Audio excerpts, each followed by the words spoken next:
Good morning, good morning. How is everyone doing this morning? So I'm here in Texas. It's about 5:45. I like to come out and catch the sunrise. It's a nice day out this morning. I'm very grateful and thankful. Yes, yes, yes. Thank you, Jesus. So I just want to read a little bit in my prayer book I have here. And it speaks on the eyes of your heart. Okay? I pray that the eyes of your heart may be enlightened, so that you will know what is the hope of his calling, and what are the riches of the glory of his inheritance in the saints, and what is the surpassing greatness of his power towards us who believe. So for those of us who are walking upright and who believe in God and who have eyes to see and ears to hear in the spiritual realm, God gifts us with the ones who are walking upright or pure at heart, because he says those that are blessed, those that are pure at heart are blessed to see God. So my dog out here.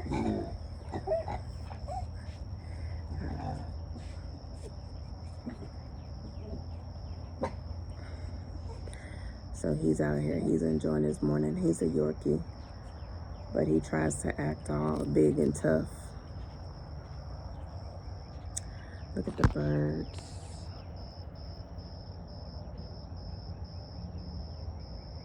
I just enjoy being out early in the morning. This is when I get just start your morning off with a good prayer. I make my coffee. I come out and have some me time before anyone gets up in the house. And I give thanks to God. Like, I'm just grateful. All right, so on several occasions, Jesus spoke of people who have eyes to see and ears to hear, and of others who did not. He clearly wasn't referring to literal eyes and ears, as almost everyone to whom he was speaking had a functioning set of eyeballs and eardrums. No, he was speaking of the ability to see in the spiritual truth, spiritual reality, just as our natural senses help us understand and navigate the natural world. We have spiritual senses that do the same for us in the spiritual realm. The Apostle Paul had this in mind when he spoke to the believers. A newborn baby eyes contain all the power that they will ever need, but they reveal very little to the baby's mind. That's because the infant's mind hasn't been trained. It doesn't know what to look for or how to interpret what it sees. In a similar way, the eyes of your heart may be equally untrained and immature, but those eyes exist all the same. And what they're looking at And what they're looking at, it's every bit as real as the big, wide world around that bewilder newborn. Those are tongue twisters. A lot of W's. It says, and what they are looking at every bit as a real as big, wide world around the bewildered newborn. In the spirit, there is a whole world in which joy, peace, healing, provision, and favor has already been purchased for you. You'll know your name is written up on each gift if only you could see them. That is precisely why Paul prayed as he did. He knew we need to have our spiritual eyes enlightened in order to clearly see all that God had made available to us in Christ.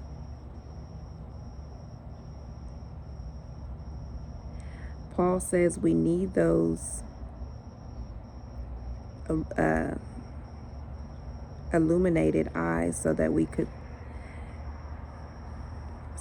can know the hope of his calling and the riches of the glory of his inheritance in the saints and the surpassing greatness of his power towards believers like us.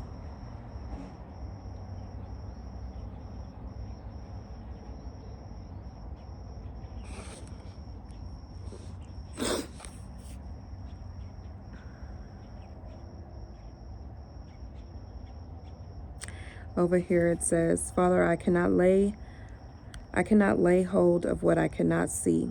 It is hard to follow a path I cannot perceive, so I come into agreement with Paul's prayer. Thank you for opening the eyes of my heart to see the things of the Spirit, to glimpse the reality of all that you delivered me today. I see more clearly the hope of your calling and the riches of the glory of your inheritance in me. You're opening my eyes daily to the truth about overwhelming greatness of your power and love towards me. I declare that my heart is seeing more clearly every day, and whatever I see, I lay hold of in faith. I lay hold of it in faith. So I'm going to stop there. That's speaking on the spiritual eyes to see, spiritual eyes to hear, spiritual ears to hear.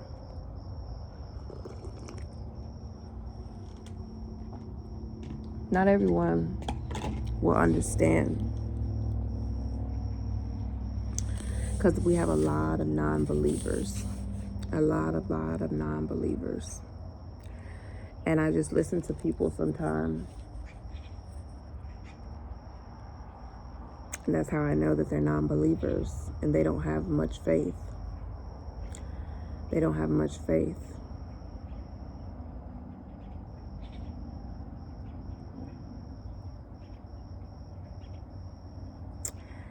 So, I'm here to just encourage you all to continue to hold on to your faith. I know this journey is not an easy walk. When you decide to take that call, you signed up to be obedient. You signed up to live different than the world. You signed up to let God go before you and lead you. You signed up for correction, because God will correct you. God corrects you. And I will say that on this here walk of faith, God corrected me a couple of times about a few things. While I was in training, I made a few mistakes and God corrected me instantly. And those who know how he does it. So he corrected me instantly. And I just was so grateful, am so grateful to know that I have God right there watching over me and being that father figure, and love us so much to where he wants us to learn. He teaches us. He's not just going to throw us out like that to the wolves to devour us. He teaches us. And I'm just grateful. I'm very grateful for that. I'm grateful for his corrections that and a lot of the time we're stubborn. We're very stubborn in our ways and set in our ways. He will break you down. He will break you down on that. You continue on to sit in your ways, you won't have no change. You'll just continue to repeat the same thing. If you want to move to the next level, you're going to have to correct. You're going to have to start changing. You're going to have to start changing for the better.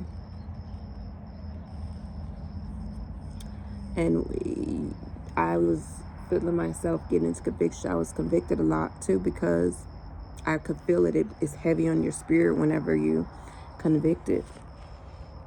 It's like you do something and you'll just sit with that. You know you were wrong when you did it, and it just sits there, that heavy feeling on you. And you know that you were wrong when you did it, and that's why you were convicted, and you're feeling it so heavy in your spirit. And you can't just go to bed on that knowing that. You have to literally pray about that, really pray about that, because it's a conviction. I'm sorry, the mosquitoes they're big, and they trying to take over out here. It's a heavy conviction that lies on your spirit, to where you need to drop down and pray and ask God to forgive you for whatever that was, or that sin you did, or whatever you did at that time. Okay?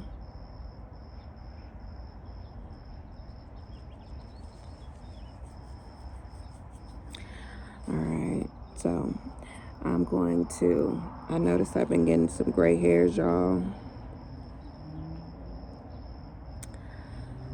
I hope that's a good thing. I'm getting a little bit more wiser. I have not always, a lot of us have not always lived this way, to where we're following Christ and Jesus Christ. And I used to always think that my way was the correct way, which a lot of us may have always thought that our ways are the correct way. Nope. And I noticed that I had to surrender to God. I had to let Him be in control. I had to just lay it at His feet. Everything that I have going on, I couldn't stress anymore. Like, I was tired of stressing. I was tired of continuing to hold all this baggage. I couldn't do it anymore. I couldn't fight that fight. I had to leave it at God's feet.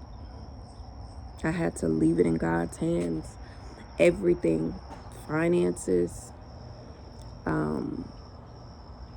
everything, the battles that I'm fighting day to day, I had to, some of the things that I'm going through, though, I had to leave it at His feet. Things that I was worried about, I had to leave it at His feet and just trust in Him. I had to literally put all my trust in God. And He hasn't failed me yet. He has not failed me yet. He keeps showing up for me. He keeps showing up for me. And He'll do the same for you as well.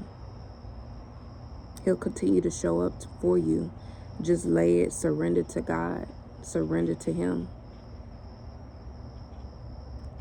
Lay it all at His feet. He'll fight your battles. He'll provide for you. You just got to be willing to surrender your life over to Him. You got to be willing to be in a way of ready to just let God lead you. And sometimes it's hard if you can't see something and you're leaning all on something that you can't see. This is God, but you don't see Him, so it could be hard for you to just put all your eggs in one basket and be living in this here kind of world we are in, to where you have to pay this, do that, and things are very expensive, and for you to just lay everything and trust in God to do this for you. That's part of it. That is the whole point. You are walking by faith and not by sight. You're putting all your eggs in this basket and trusting in Him, trusting in God to do whatever it is in his will for you. You're trusting in him to provide for you. You're trusting in him to fight these battles for you that you're going against. You're laying all your depression, your anxiety on him.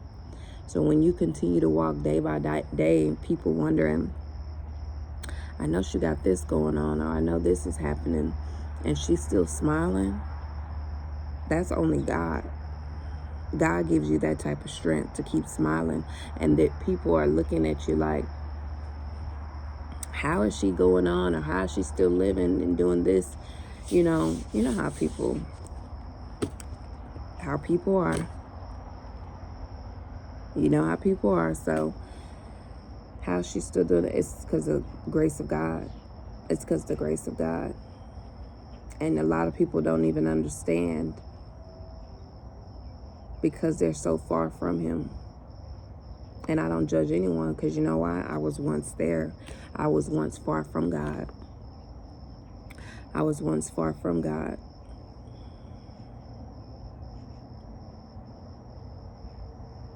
But I turned my life around. When you get tired of fighting that battle, you get tired of the same outcomes happening, you think try to take it on yourself and think that you can, you'll figure it out, and you just keep coming to this corner, same outcome, it's not working. I just threw it in. I said, God, have your way. Have your way. And I just broke down. When I say break down, I just cried. I surrendered. I told God I would do whatever it is that he needs me to do. We're not getting younger. We're getting older. You're never too old to turn to God. But I'm getting older. We're getting older. We're not getting younger.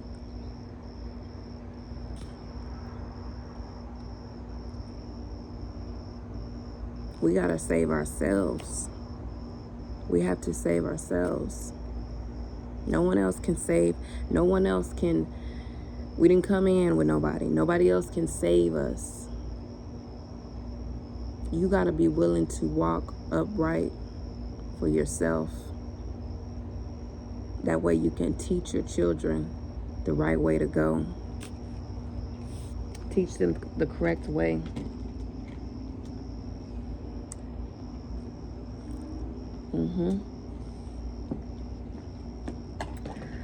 All right, so I'm gonna go ahead and leave it here because the video is getting pretty lengthy. I probably will start doing these morning videos because